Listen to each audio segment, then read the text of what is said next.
Hello and welcome to episode 49 of the Your Way podcast. So this week I am delighted to welcome Mariel English. Mariel is a fantastic coach, and I'm going to let her tell you about that in a second. I met Mariel during a mastermind that we were both in together, and we had so many overlaps. And sometimes you just feel this connection with someone, and we've been chatting away on a few things in the background, and I was like, we need to have this conversation in the open. So that is what we are doing today. So the topic, like the subject for the podcast, is something like conspiracy theories that are actually true, which we will get into. But I imagine we will also explore a whole load of other things during the time together. So welcome. Please let people know, as Bridget Jones would say, please introduce yourself properly. Thanks, Louise. I'm really excited about this. Yeah, it's always amazing to speak to somebody that is open to different views. That's not just kind of mainstream and just right. Okay, I'll only talk about what I'm allowed to talk about. So I was really excited to connect with you and to be invited onto this. So yeah, I'm Mariel English, as you said. So I'm a success coach and energy therapist. I started my coaching about 5 years ago. First started my personal development about 10, 11 years ago. I was Yep. disillusioned with working in the corporate world. I had a successful career in London, and then I kind of felt like there was something kind of like holding me back. I didn't really feel worthy. So I think there was two sides to me that people saw. They Yeah. saw the side of me that was really confident, and then really there was this side to me that was really like lacking in worth.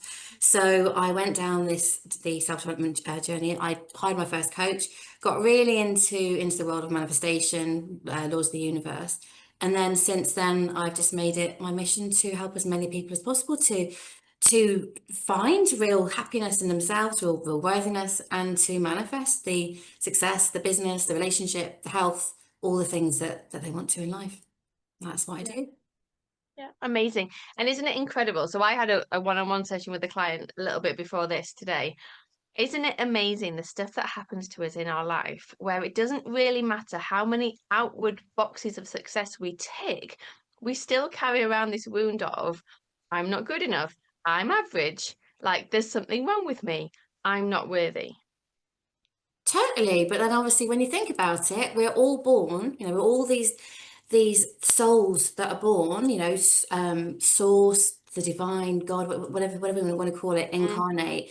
And there's nothing that makes one soul more worthy than anybody else. There's not a stamp that comes and says, right, worthy, not worthy, yeah, worthy, not worthy. Literally, we have these beliefs about ourselves that are not very often not our own, because obviously our mind operates in a theta state from the age of 0 to 7, and it's a yeah, result of all the conditioning, all of the ideas and impressions that are put on ourselves by society, by parents, caregivers, school, and that kind of stuff.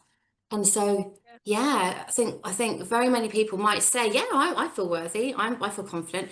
I find that when I'm working with clients, when we start to get to work with the subconscious mind and really mm, delve into what it is that's holding them back, the not worthy, not good enough wound it's just there. And that's when we always get tears, like, oh, I'm flipping out. I can't believe it. I didn't realize that I didn't feel good enough. And then obviously everything is layered on top of that, isn't it? Like a hidden layer on top of it. But then once you get down yeah. to it, and you realize that you are completely worthy and whole just as you are. Yeah, 100%. And I think this is so important to like frame this podcast episode because of some of the stuff that we will talk about some of the lies we get fed that make us feel like we aren't good enough and we aren't worthy. Certainly my story, I don't necessarily have the same story now, but my story about myself and a lot of the stories that my clients carry is my parents couldn't love me or my parents couldn't give me the love that I should have had. Therefore, there's really something wrong with me. I'm really unworthy. Like there's something really bad here. And I need to go to great lengths to make sure nobody else realizes it and and create whatever, fantastic splashy outward career to try and protect myself from this deep-seated feeling underneath of I'm not good enough, I'm not worthy, I'm not lovable. Whereas the truth is we are. Whether or not people were able to give us what we needed is a reflection of them and their own wounds. not our inherent worthiness, but I think peeling back those layers and getting back to that innate truth about ourselves always a worthwhile journey, but it's not always a walk in the park, is it? No, it's deep, isn't it? You know, the amount of layers and the amount of dark nights of the soul and all the, you know, the amount of tears that you go through when you are peeling it all back. And I don't think you ever will completely peel everything back, not until you cross over, not until Yeah, you yeah, get there.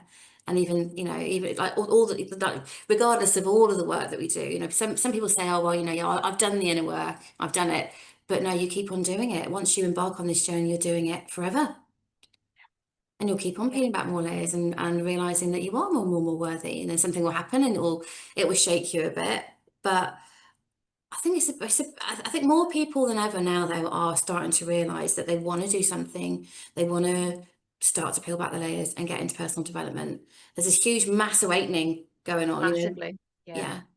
And yeah, our planet is evolving. And so we have to evolve. We have to awaken as part of it. yeah. I mean, and I might use, and you might use it as well, that like kind of coachy language of awakening people to the truth of who they are. But people that aren't like, bastardized by coach speak, often will just say, I've lost myself. I want to find myself again. I want to know who I am. I actually don't know who I am. Yeah.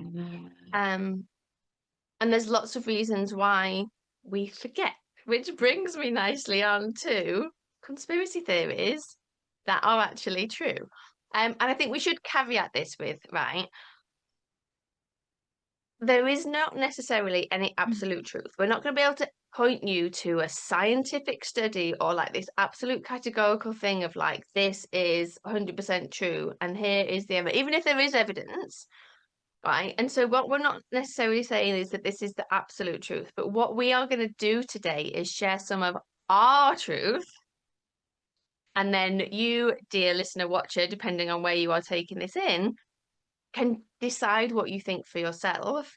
But this is about opening up some of those conversations that people either don't have or they have behind closed doors or they kind of immediately dismiss. And I would just like to say before we dive in that I'm deeply grateful that you are here willing to have this conversation. So needed. So, conspiracy theories, what are they?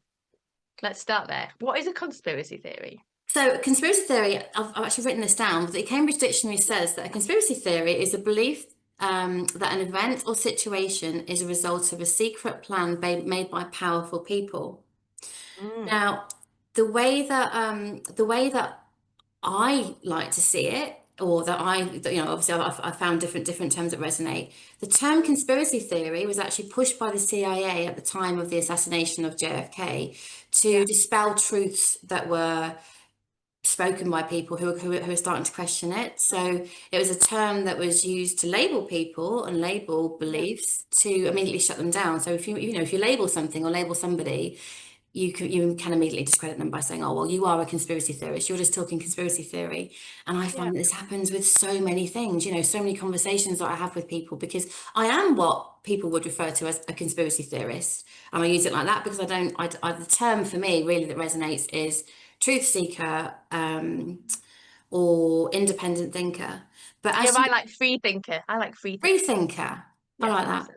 For But as myself. you rightly said, though, there is subjective truth and there's objective truth. So just say you're like driving in a car and you have an accident, you've got your truth, so that's your subjective truth, and then the other driver, they've got their subjective truth. The only way you can see the objective truth is if there's some kind of dash cam that shows absolutely what happened. And obviously, with all of these theories, with all of these things that we're going to be potentially talking about, with some of them. Yeah, we can't have absolute complete evidence. We can't have absolute complete knowledge that this is the truth.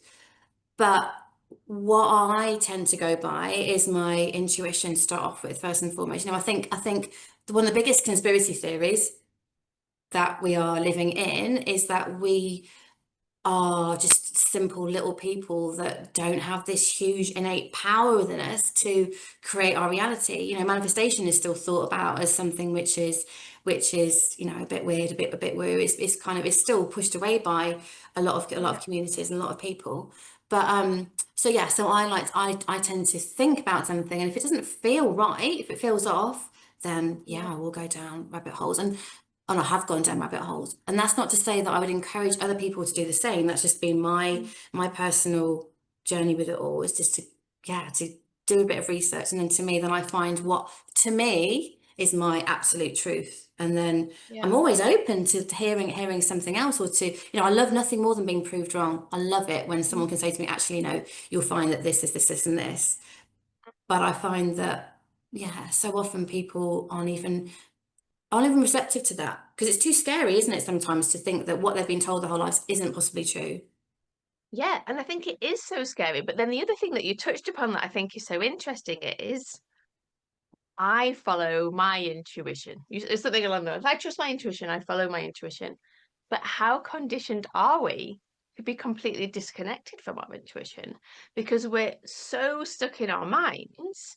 We're so disconnected from our body. So the work that I sometimes do with people around like the nervous system and trauma and all of those different things, intuition is not a thing if you are stuck in that place because you've been disconnected. Now, I would argue, again, call me a conspiracy theorist, that that is done very intentionally 100%. because when we are connected into our intuition, into our innate power, into those gifts, whatever that looks like, whether it's, psychic gifts, intuitive gifts, whatever, however it manifests, we can't be controlled anymore because we can't be Completely. told what to do because we feel it differently, right? We feel it differently.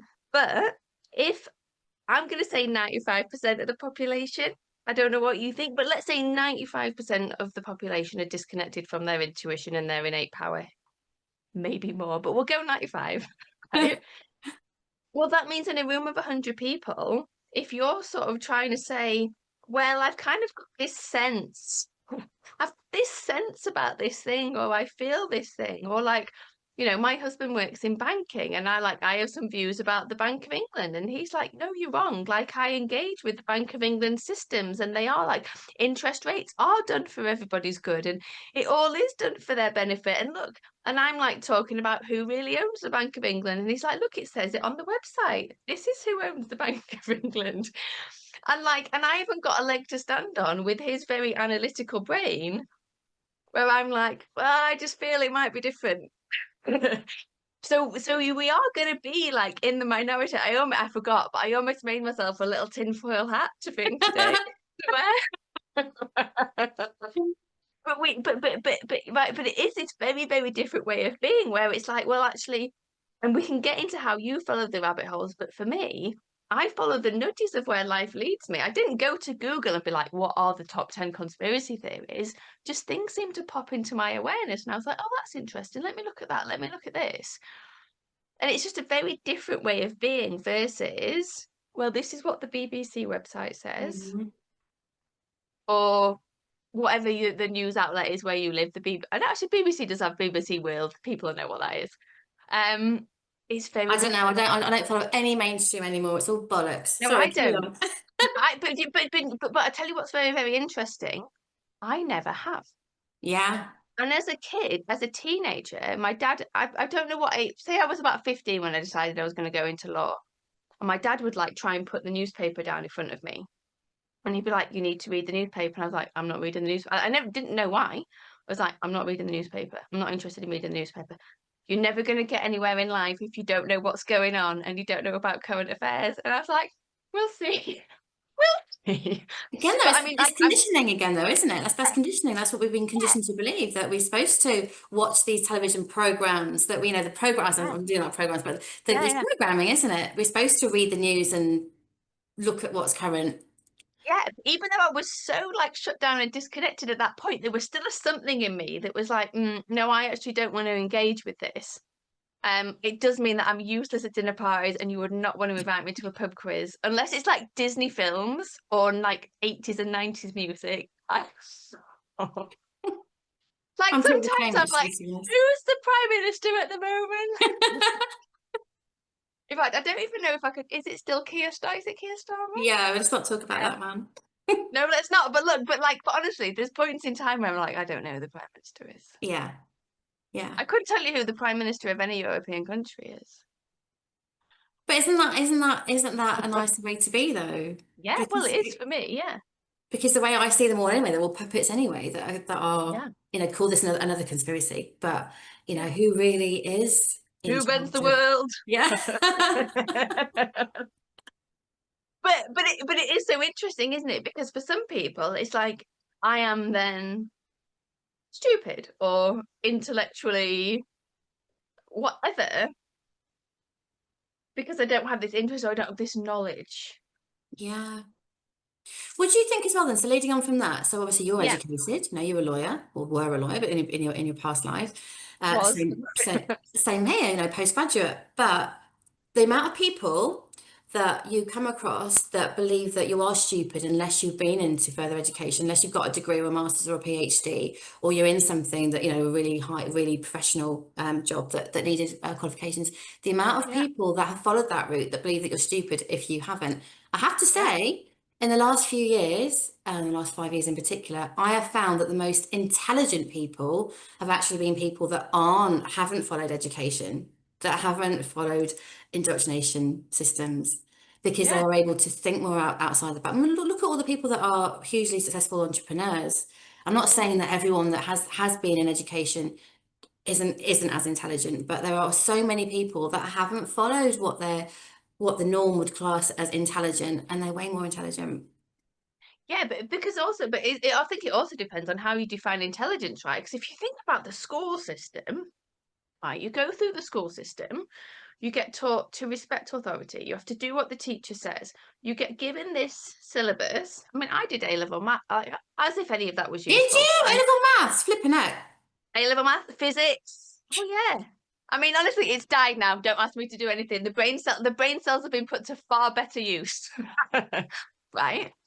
But it's like, but we learn all of these things, and we learn like all of this conditioning and how we're meant to be. And I did GCSE history, and we learn all of this stuff, and then that becomes our default, right? Of like, well, this is how it was, and this is how the world works, and then it's like we get conditioned and programmed to be these robots of like, well, this was this, and this was that. Repeating, parrot fashion, exactly that. Yeah, Yeah. and I was exceptional at passing exams. Now, my husband, who's a bit older than me, and then my parents, who's a bit older than him, they did at least learn some like stuff from first principles and from like a maths perspective. I just learned I was very good at learning how to pass exams, Mm. but I didn't necessarily understand it. I just became this robot. It's like some of the stuff that I think now with AI, I've started using bits of AI, and I'm like, you have to be careful, I think, to get to a point of like, what, like, you can't, we wouldn't want to outsource it all because at some point, it's like with the education system, you get good at doing exams, but you don't get good at thinking for yourself because you just learn how Totally. you're supposed to say. It's like the same thing of like, okay, but how do I make sure I stay like how do we make sure we stay connected? But you're right, like I've got not necessarily clients, but more like coaches in a similar space, and they're homeschooling their kids. They're homeschooling their kids. They're taking their kids out of the education system. They're letting their children do other things because you're right, we're so indoctrinated. And I think that thing that is really massively enforced in the education system is you sit down, you stay quiet, you don't answer back, and you do as you're told. You don't question exactly that. And I have this conversation with my children all the time. So my two boys, they have followed the school system and they're all in school.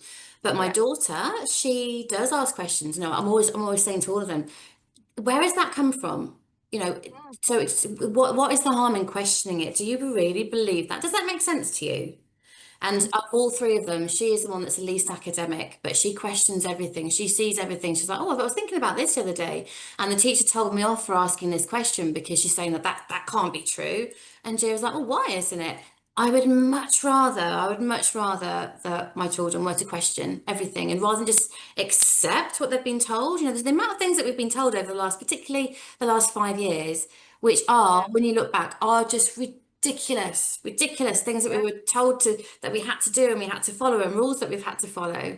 But when you yeah, stop and you just logically just use some common sense, you realize, yeah, that's just again all part of the conditioning. If I yeah, if I had my time again, my children wouldn't be in mainstream school. I'd see them as indoctrination camps. I wouldn't be, when yeah, I see some of the stuff that that they come home with, and some of the things that they've been taught, I'm just like, that is absolute bollocks, you know, and how the agendas are all pushed through into schools as well. It's like recently, I mean, Gia was asked way back in year 6, do you identify as gay, straight, bisexual, and other things? And I was like, That's wild. That's 10? Year 6, 10, 11? yeah, Mad, isn't it? what are you even doing? Asking my child these questions, you know, all these things that are just, yeah, pushed down now as the norm. Children Yeah. should be innocent and not even thinking about that kind of stuff. Yeah, but that's only one example. There's loads more. But yeah, so I'm with your friends that homeschool, 100%. Yeah, and also stuff like that. It's like again, it just feels to me like stuff like disconnecting you from disconnecting us from who we are. Like something's wrong with us. We need to change. We need to mold ourselves to fit, or we need to identify, or we need to put ourselves into a little box. Well, a Completely lot of us agree. don't belong in little boxes. Yeah, We've all tried the to put labels. ourselves in little boxes. Yeah. Yeah, so I think you're right. And but I also think it's also about what gets valued, right? Because if I look back now on my life and the stuff that I've gone through, what would have been really fucking valuable for me would have been to learn about, I don't know, maybe little bits of psychology and how my mind works, some emotional intelligence. Tools at school, nervous system work, how to work Mhm. with the body, how to discharge stress, what I was supposed to be eating. Because I grew up in the 80s when it was like fat is bad, Weight Watchers everything. Well, our cells actually need fat to function. So I shafted myself royally in that respect until I like learned about this stuff in my mid 30s. So it's like all this stuff that we don't quite get because in order to be the robots that function well in society, we need to do so we need to do science, and we need to do English, and we need to be very well behaved. We need to learn all of these things, and we need to be very clever and very intellectual. And the only way to be successful is to go to university and and if you're a woman, marry a nice man and have some babies, but somehow still juggle a career. Yeah, and And that's then if you do literally. all of these things, then you'll be happy. And then you do all of those things. Well, I missed out the children, but you do all those things and you're like, someone's been lying. Except for you don't. You think something's wrong with you until you realize that someone's been lying. Because it's like, well, I did everything they told me to do.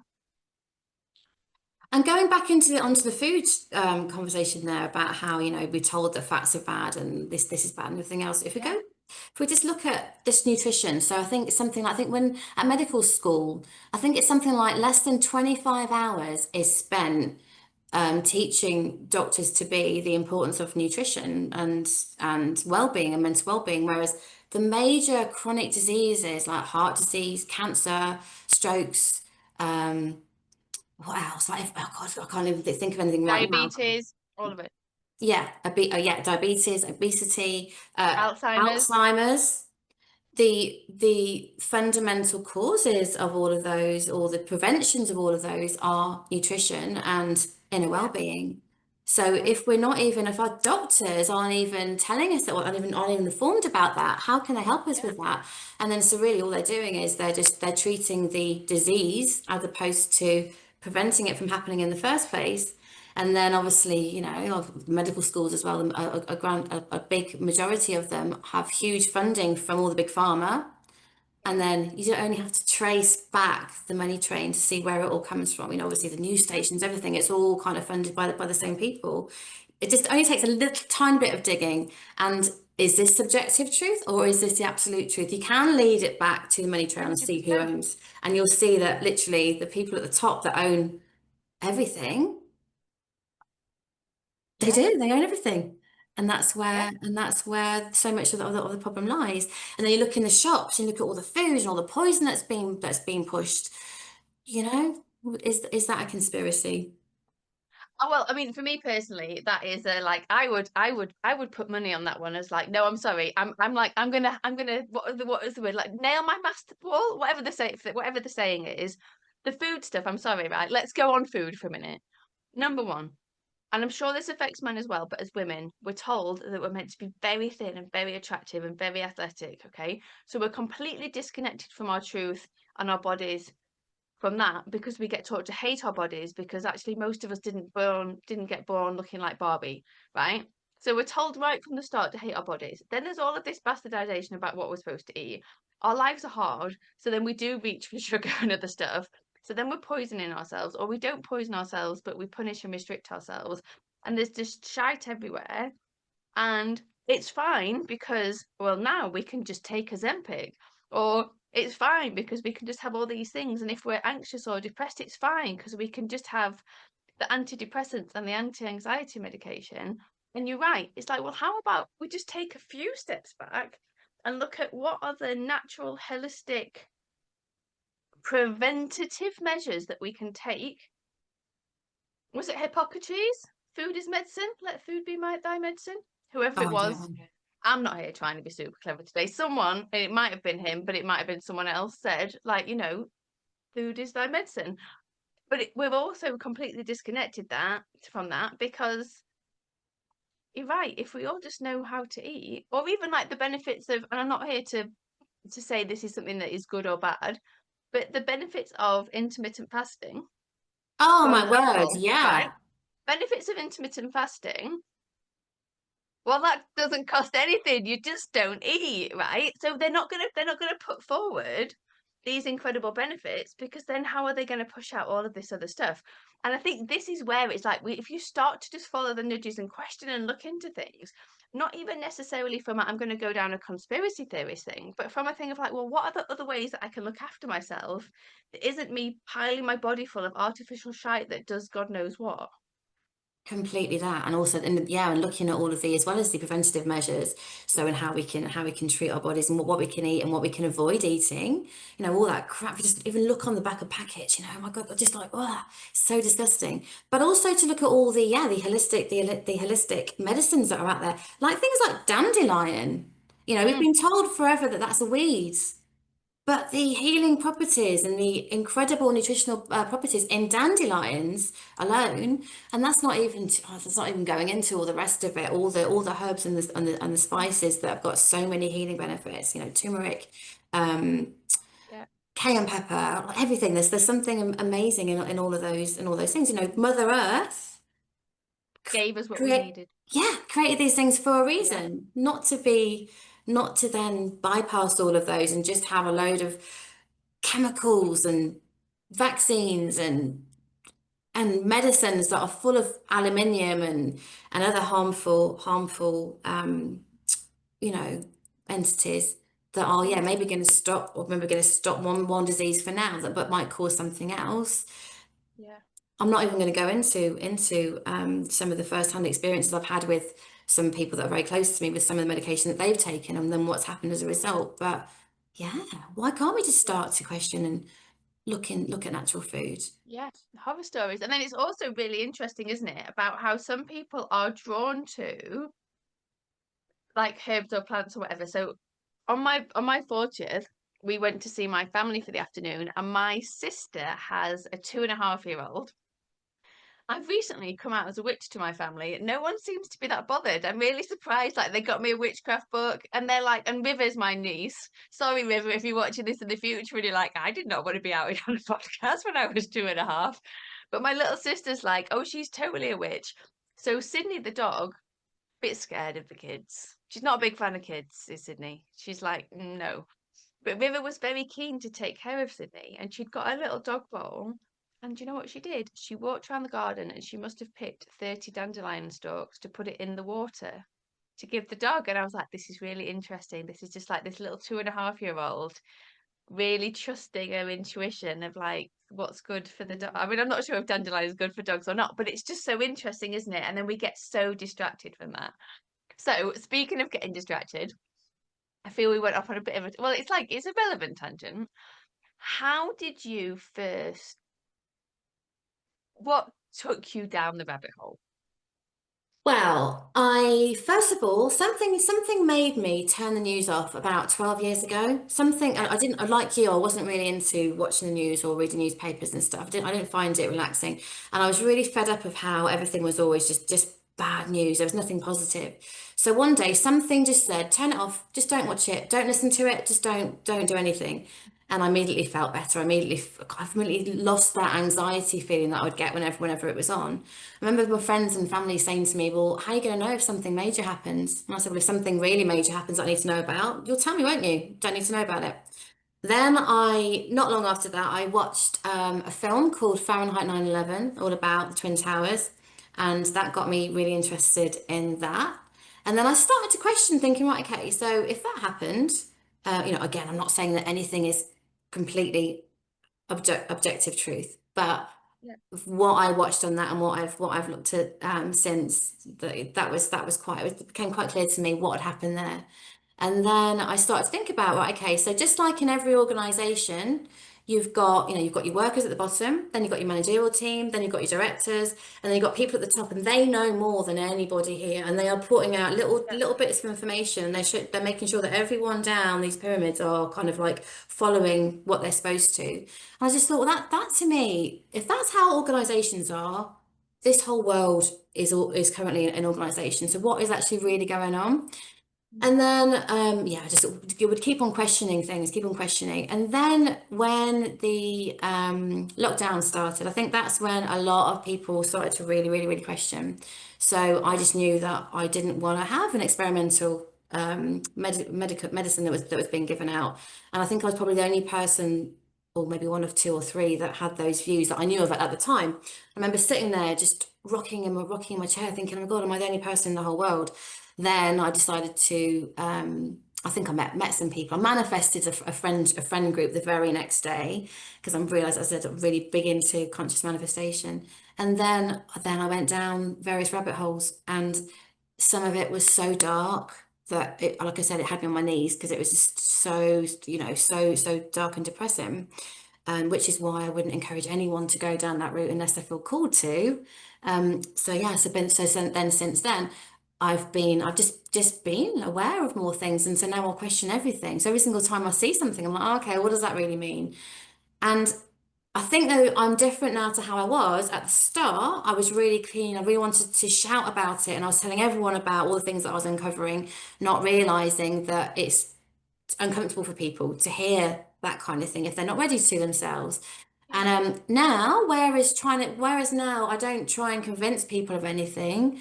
I just, I just, I think it's more about now wanting to make sure that people are happy and secure in themselves, that whatever resonates with them, and that, I do try and steer people into uncovering them more about themselves, into Mhm. unlayering their inner self, into doing their inner work. But I'm not as bothered anymore by what is going on, because I know that once you are in this place where you awaken your heaven on earth consciousness, is how I refer to it. When you do all of this work, when you peel back all the layers, when you heal all the past, when you integrate all parts of yourself, anything can happen in the world around you and you're not phased by it. It doesn't matter. Yeah, that's happening. Doesn't matter. Yes, well, it does matter obviously, but it doesn't matter to Yeah, yeah. me. So it's about how I navigate through it all, and how I react and liaise with people that are uncovering these things for the first time, and how I help and support them through it, I guess. Yeah, and that's what I was just going to say as well. What I think is really helpful, and I think you're right, I think you do go through these different phases, but in that first phase of like, what? I think it's so helpful to have a safe place to land with it. So for me, I had a client a while ago, and she would like mention stuff every now and again in sessions, and I'd be like, oh, I wasn't like completely dismissive. I wasn't like, oh yeah, absolutely. I was just like, oh, that's interesting. Um, and then the big shift for me came actually not that long ago. So it was July last year, and I was going to bed, and I got this really loud, like, I don't necessarily get messages like this obvious a lot, but I got this real loud, you need to take August off social media. And I was like, but I run my entire business on social media. But I've been getting more and more, guided by and this wasn't in a dream, I was awake. More and more guided by my dream, but more and more like really trying to live this life of following where life leads me. So I had this month away from social media, And I don't know if it was a combination of that, so I wasn't being bombarded with stuff, but all of a sudden, all of these different things just kept dropping into my awareness from different places. And then I'm completely blessed that literally anything that I've ever explored, when I've gone to my therapist, they'd be like, "Can we talk about this?" It's always stuff that he's already explored. And he's like, "Go and look at this," or "What about this?" And so I can have a conversation with him without being looked at like I've got, you know, three heads. Um, but it is so interesting. But for me, I think one of the greatest benefits is having this information, my truth, means that as and when little bits creep out, it's not knocking me off. It's not trashing my nervous system. It's just like, oh yeah. Like Mm. they've come out recently in the news and they've talked about the fact that they're gonna try and dim the sun. They're going to And I'm start like, that, I think. yeah, right. They're gonna have a project, the UK £50 million project.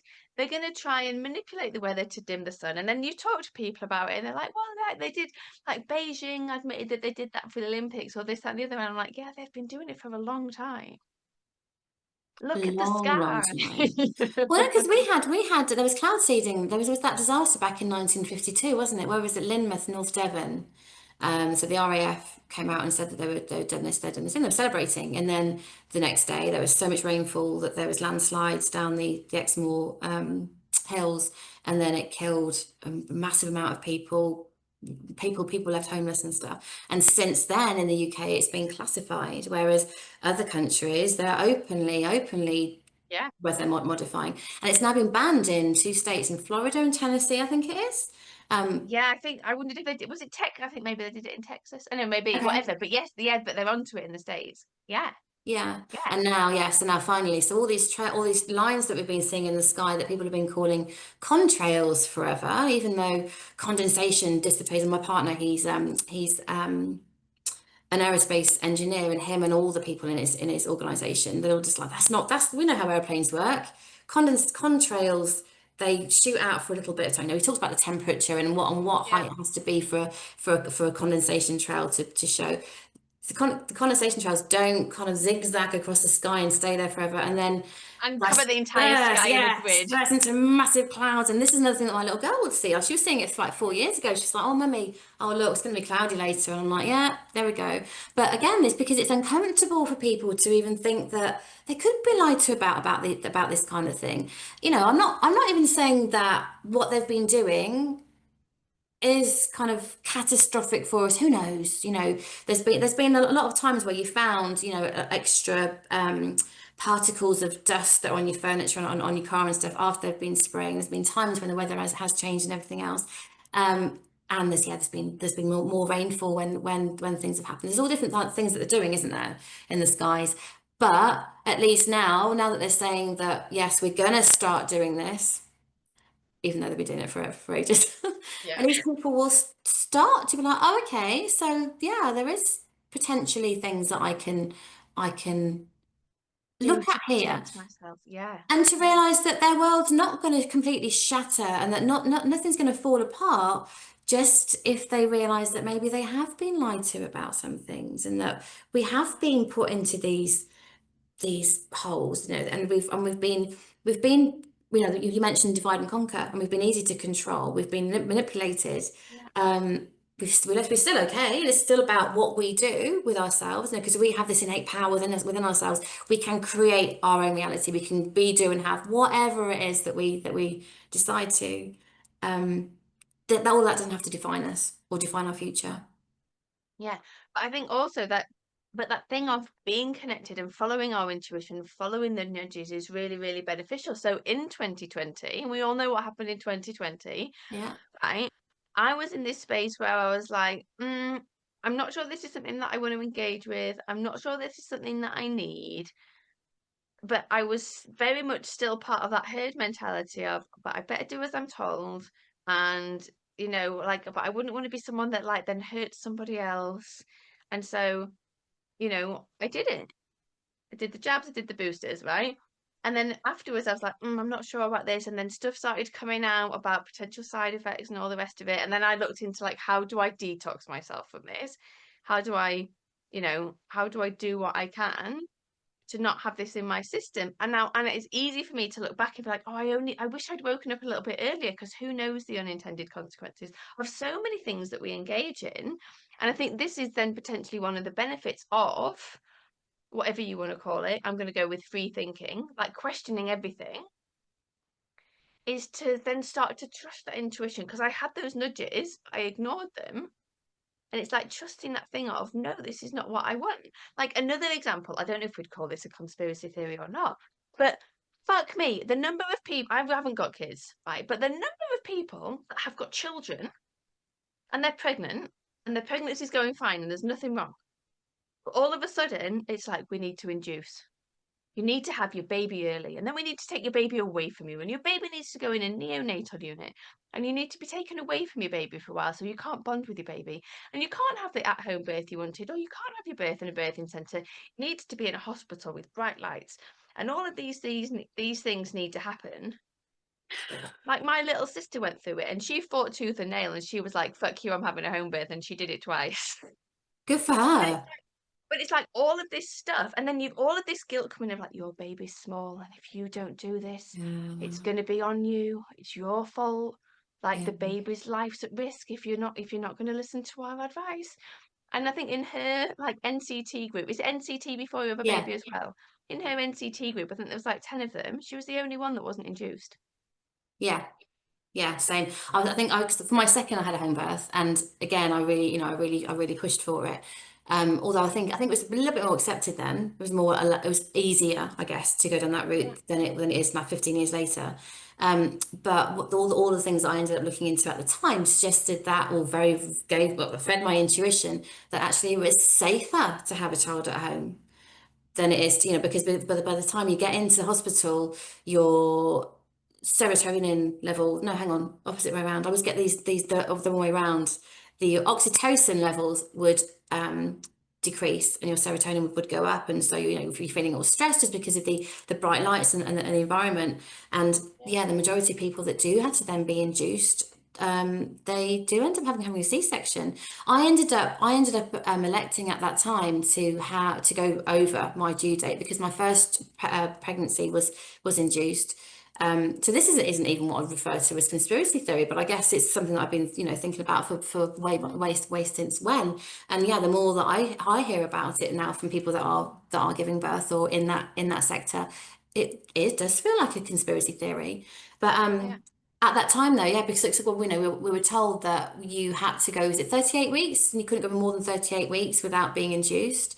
And I was like, yeah, no, bullshit. My body, I have longer periods anyway. And I knew that I wasn't due to give birth when they said I was supposed to. So I'd have to go in for like regular scans and things. And then I opted to have acupuncture, and that brought on the labor. And then I had him at yeah, home, and it was the most naturally. Yeah, wonderful birth yeah, and relaxed thing possible.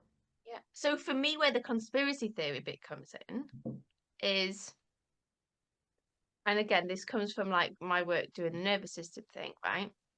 You come into the world, ideally, you come into the world, you have an easy birth, you get put on your mum, you have the skin to skin, you have the hormonal contact, you have all of those different things to like connect you in life, and then mum's connected to you, and it isn't that a great start, happy days, right?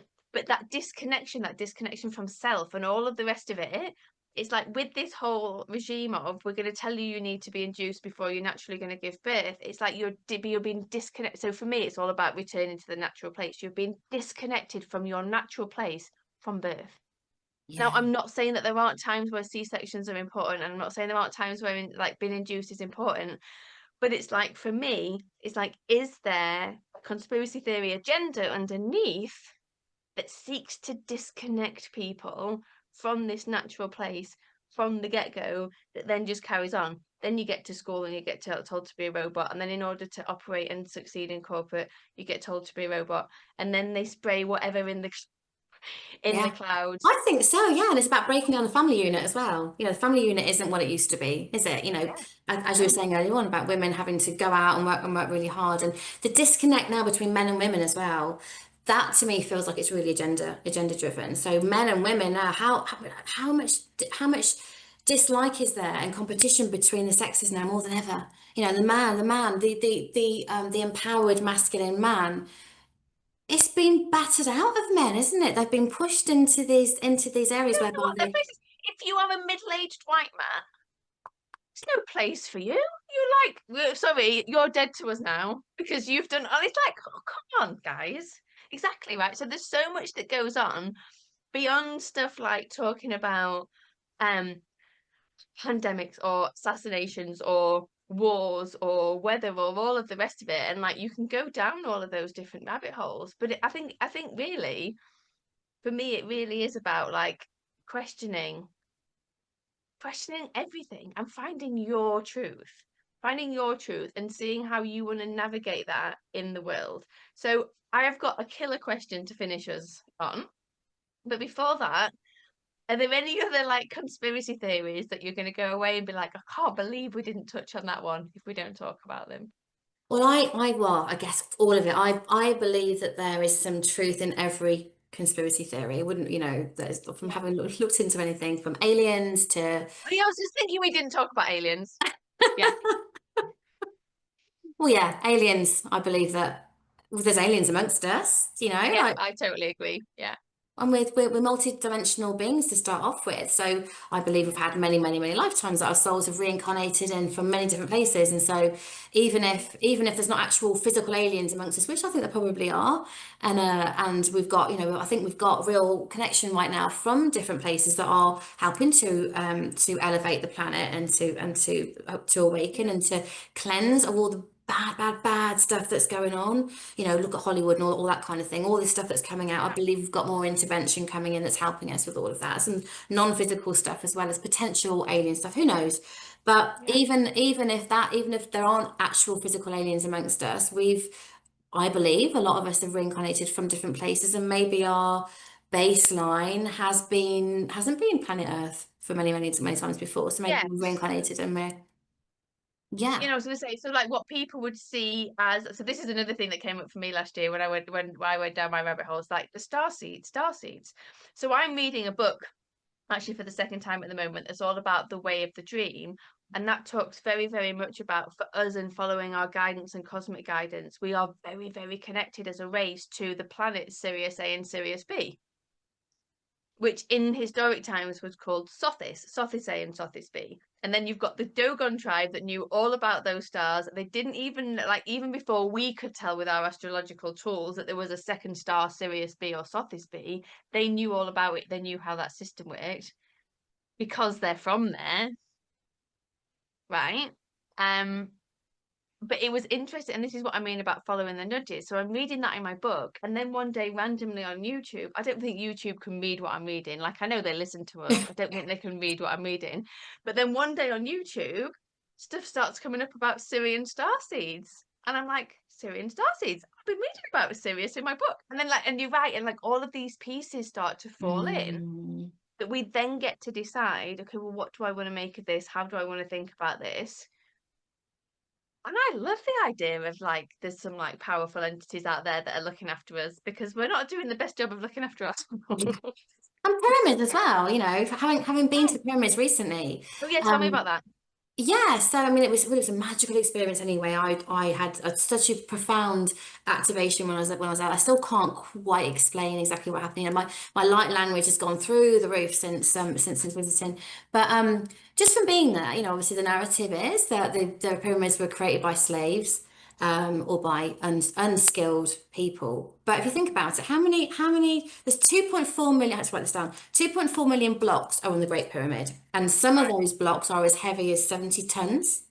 So when you look at the precision, so this most center, the point is within a quarter of an inch of the very center of the pyramid. And Mm, with today's really advanced technology, that just isn't possible. Again, this is from speaking to people that are, that are experts in engineering that say we just don't have the tools in this day and age to have that. So not only that, if the pyramids took 20 years to build, for example, that is saying that each of these blocks would have had to be put into absolute perfect precision, whereby you can't even get a credit card through them. Again, not possible in this day and age. You have to look at the bricks. What goes in between bricks? You can't. It's not built like that anyway. So you would have had to have had.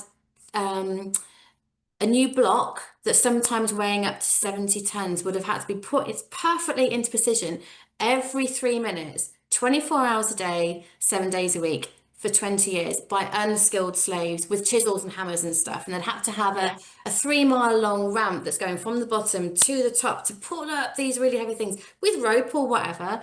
So to me, there was either a race of super race of human beings that have now been eradicated Yeah. over time, or there was alien intervention. There's also various hieroglyphics as well that would suggest that telepathy was used to move Mhm. certain blocks and stuff. So yeah, what has happened there? Have we really suppressed our power, our innate power to use our mind for, to move things and to create our reality, Yeah. or was there alien intervention? Who Yeah. knows? Yeah.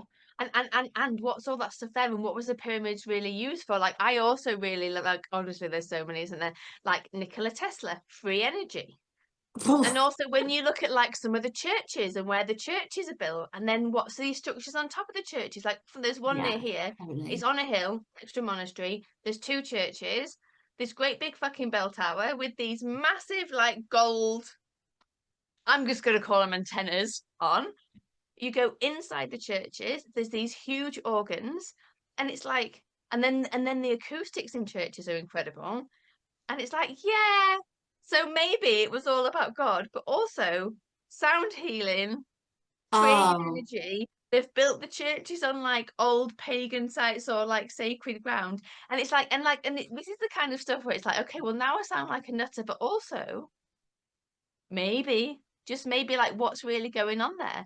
And then if hasn't we the go into, resonance of church bells been changed as well in recent years? Hasn't the frequency of church bells, or they've been removed from somewhere? I need to find this out. I heard the this recently. organs, the organs are haven't been used for about 100 years in the ones where we are, and there's a sign that basically is like, we don't really know why, but the organs stopped working. I'm like, fuck you. But I went in there and I actually sung like a couple of lines of Ave Maria because I wanted to hear what it sounded like. And there was, like the people in there like want to chat to you about the church, and I'm like, I don't want to chat to you about the church, but fine.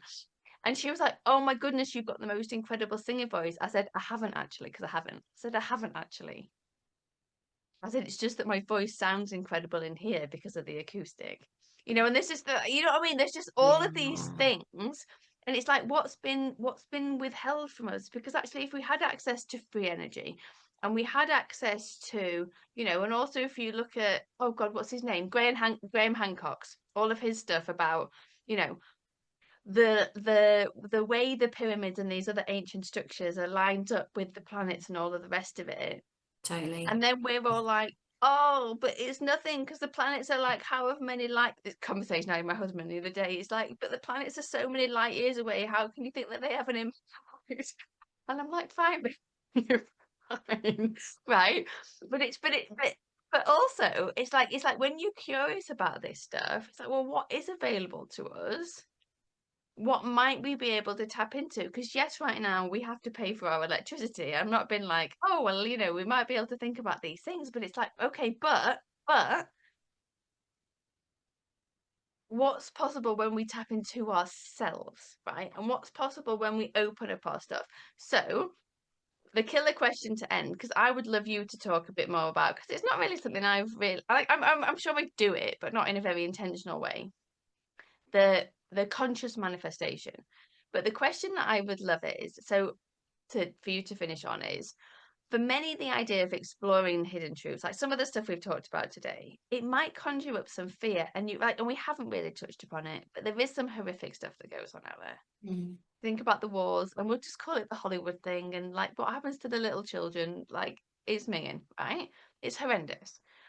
And then if you think about the work that you've done, which you've talked about a little bit, but not so much, but around actually helping people to realize that they can create anything that they want now, and they can have this like heaven on earth experience right now. How did the two sit side by side for you? And if people are like, oh, I like what this chick's talking about, tell me more. How might they find out more? Because I know I don't know a lot about it, so I'll be learning as well. But I know you've got a new program starting soon, next week. End of June, yeah. Oh, end of June. Heaven Okay. on earth. Heaven on earth. So tell us, and so just a multi-part question. Tell us about how you reconcile the two. Tell us a bit about heaven on earth. Tell us how people can find you, and then we'll go and have our dinner. Yeah. So for me, the biggest, well, like I alluded to earlier on, the biggest conspiracy for me is that it's been kept from us this innate power that we have inside us and that we can create our reality. So some people still think about manifestation or conscious manifestation as something which isn't possible, but as quantum physics evolves and as well, as mechanics evolve, it's becoming more and more recognized even in the scientific community that we do co-create our reality. Even AI agrees. Yeah, And so for myself, I've just got way too much proof that it's real. I've manifested way too many things. I've consciously manifested. I live in the house that's the exact layout that I wanted to manifest many, many, many years ago, surrounded by the fields that I envisioned, for my dogs. I drive the exact car that I manifested at the exact time that I chose I wanted to, and I did some little techniques just to make sure that I drove that exact Mercedes. I've manifested my absolute soulmate. This is after many, many years of being in toxic or abusive relationships. And I've not only that, but I've helped many, many clients and friends to do the same. So I've seen them transform their relationships, their businesses, even to be living in a place where they can actually see the exact view that they've had on vision boards and that kind of thing. So it's just too real to not be true. And so many people then say, right, okay, well, I've tried to manifest this, but I haven't managed to do that. Well, I've tried to do that, but I haven't do that. But the whole premise of my program is that when you awaken your heaven on earth consciousness, you live in this place whereby you're fully integrated. You feel happy and joyful all the time, just as you are. You feel innate and worthy, just as you are. You're not chasing success. You're not saying, right, okay, I'll be happy when I meet the love of my life. I'll be happy when I make this income goal. I'll be happy when I reach this fitness level or this weight goal. You feel yeah, completely whole and complete and worthy, just as you are. And when you reach that, that is when all these things that you've been trying to manifest, they just drop in as a side effect. yeah. So yeah, we can do all the practices, which I'm really passionate about, all the quantum techniques to consciously manifest things. But just when we're living this heaven on earth experience, this consciousness, our existence becomes heaven on earth because these things just drop in as a natural side effect. So, question, because I know other people are going to be thinking the same thing. I don't think what you're, oh, or maybe you are, and it's fine if you are, but I don't think what you're saying is that like we're going to be happy and joyful and everything's going to be perfect and amazing every single day once we have this heaven on earth consciousness, because we're still going to have some challenges to overcome. Like how, like, talk to me about that. Okay, so totally, of course, yeah. I mean, life Yeah, happens for us, not to us, but yeah, it's about how we respond to it. mm, So, I will say though that things happen in my life that now, so big things can happen, and they just don't affect me like they used to. I just don't crumble. I'm just literally yeah, I can handle the big stuff.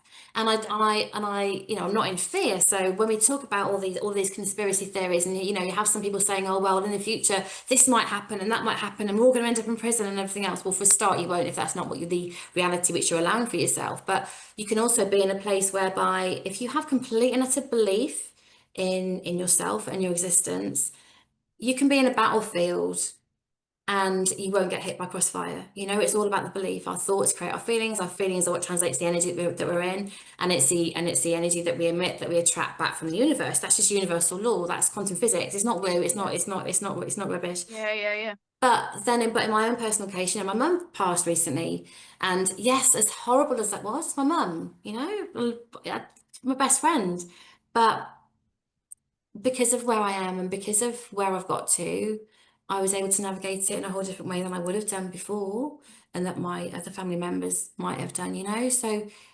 it's knowing that there's more to life than just this. You live, you die, you work hard, then you die. There's so much more, and it's about coming back to and recognizing who we are at the core. We are the universe, God, the divine incarnated in human Yeah. form, and it's about, yeah, uncovering that and allowing ourselves to be this magical, worthy being that is worthy of heaven on earth life. Yeah. The Yeah, end. and I'm trying to think what I was listening to, and I'm gonna have to come back to it. I'm looking at my YouTube. I'm looking at my YouTube. It was either I like listening to like the Galactic Federation of Light or like whatever. Oh, Basically, yeah. like YouTube is really like you need to see this today and you need to see this today. I'll send you it afterwards. Actually, I think it was this one, which seems to be from the Palladian High Council, but it's like or whatever. But that was very much talking about the same thing of like actually the goal is to recognize that we've been disconnected from our divinity and we've been told that we're not worthless, we've been told we are worthless, we've been told all of these different things, but the work actually is to reconnect back into our divinity and realize that we are divine beings. We don't need to outsource our divinity to religion or other things, and like and that gets really really tricky, doesn't it? Because then it's like, oh god, does this fucker think she's God?